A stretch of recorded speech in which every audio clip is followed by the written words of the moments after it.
Hello everyone, welcome to our last class about mythology. Let's go through together what we have learned in the past few classes. We have started from the understanding that the word mythology is from the Greek mythos for story of the people and logos for word or speech. So it means the spoken story of a people. Scholar Joseph Campbell argues that mythology is the underlying form of every civilization and the underpinning of each individual's consciousness. We did not go into in-depth studies of the three categories of myth about ideological myths, historical myths, or psychological myths. Instead, we have done an interesting comparative study between traditional Chinese mythology and the mythology of ancient Rome and Greece. We understand that mythology often comes out of early people's expression of their understanding and association with their surroundings. To put it in another word, mythology is usually about how things began. Chinese mythology originated largely from the totem worship, such as Yandi's tribe's worshiping of fire and Huangdi's people's worshiping of sun. Xi shows its influence to Greek mythology from the beginning and up to now. What function does mythology have to our society? Mythology helps to explain the origin and development of certain social customs or cultural practices. During the thousands of years of time, some of the myths survived because they serve well to justify the king's ruling, or help maintain the social orders, or help one identify with his cultural belonging.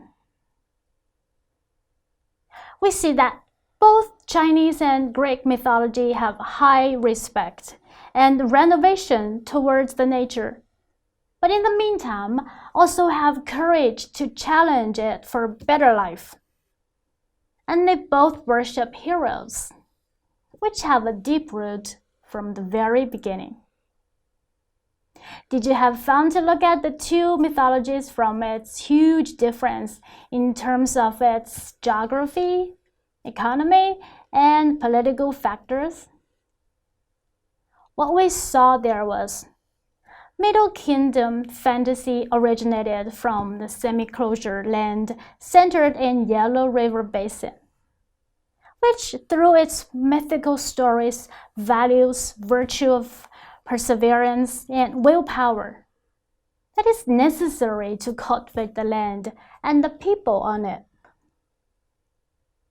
Greece, the peninsula, surrounded by seas and consists of city-states, developed into a marine civilization. Geographic openness with the sea has fostered in Greek mythology the richness of imagination and fantasy. Chinese mythology comes out of a self-sufficient farming society. The ancient Chinese mythology is inclined to delineate the benefit and grace mankind has gained from the deities and their submission to their deities as well. The ancient Greeks didn't have fertile lands, so they didn't get much out of the land. Instead, they developed a remarkable ability to sell and trade, out of which their mythical tales are full of stories about how they endeavored to explore the law of nature in order to eventually master and defeat it. When we look at the political structure of myths, it is interesting to find that in the Chinese mythology, there has been a definite hierarchical system which ensures the ruling and the ruled relationship between the deities and the mortals. While in Greek mythology, there has been more democracy among the Greek gods than hierarchy. And there's no huge distance between the heavenly gods and the mortals. Then we talked about the distinctive values embodied in mythology. Do you remember how we talked about ancient Chinese present their gods in the mythology? Chinese gods in its mythology are presented as immortal sages. They are role models and always ready to make sacrifice for the well-being of the humans. While for the gods in Greek myths, they're more like the flawed humans.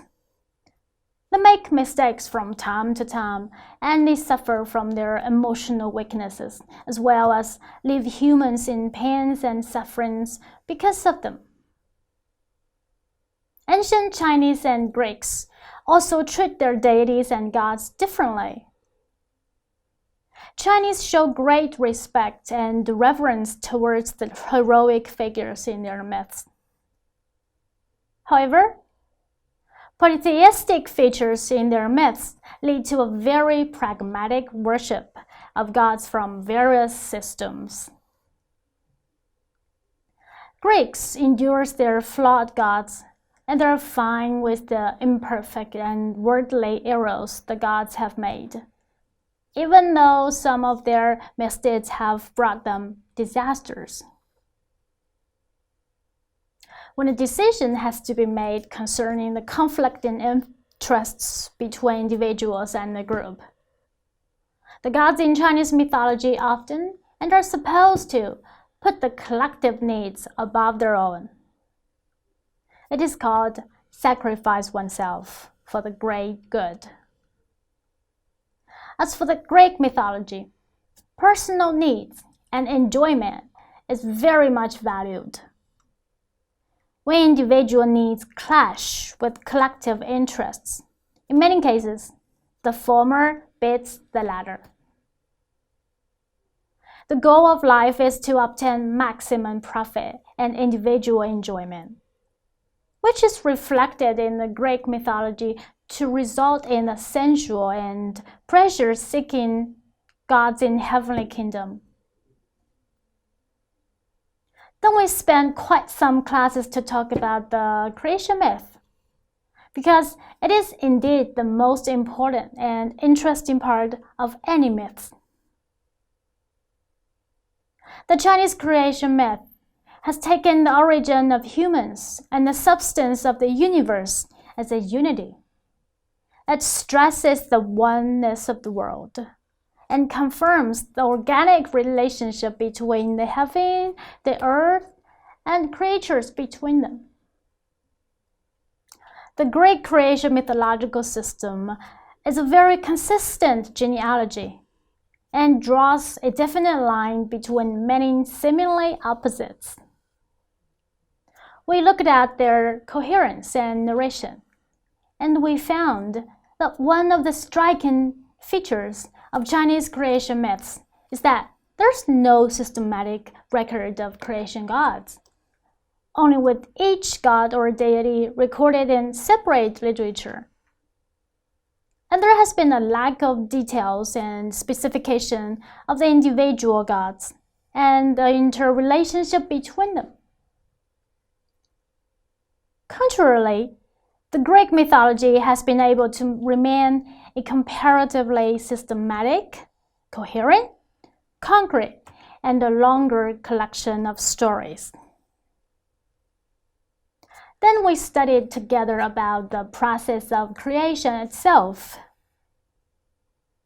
The Chinese creation mythology tends to view the creation as an excruciating process, with lots of gallant and praiseworthy self-sacrifice. Chinese sees the world of new life based on the self-sacrifice of the supreme and benevolent gods. Whereas, in Greek mythology, there are not many words to describe the world creation process. We understand that the world, under the magic power of the Greek gods, come into being not in a very difficult way. So, How is the relationship between gods and humans? How do they look at each other? Chinese mythology has upheld the idea of harmony in the god-human relationship, as it is in line with the traditional Chinese cosmology of oneness. Greek gods have kept the flaws of humanity in many ways. In many cases, gods and deities, when dealing with humans, only care about proving their power and honor, hence having a contending relationship with the humans and standing on the opposite side of them. Every culture in the world has had and still has some type of mythology. As scholar Joseph Campbell points out, it would not be too much to say that myths is a secret opening through which the inexhaustible energies of the cosmos pour into human cultural manifestation.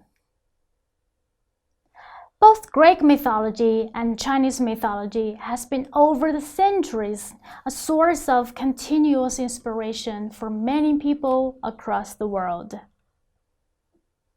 People of our days probably don't need mythology as our ancestors did in the ancient days, in the sense of giving life and death guide and explanations to their life specifically and symbolically.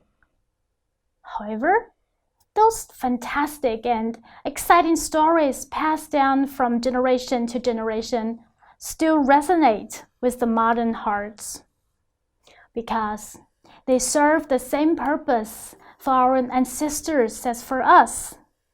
As scholar Joshua Mark put it, they explained, comforted, and directed us, the human beings in this planet, and further, provided a sense of unity, cohesion, and protection to a community of like-minded believers. Thank you for being with me. I've had so much fun learning about mythology with everyone. Hope to see you again in the future studies. Enjoy our myths. Enjoy your life. Bye.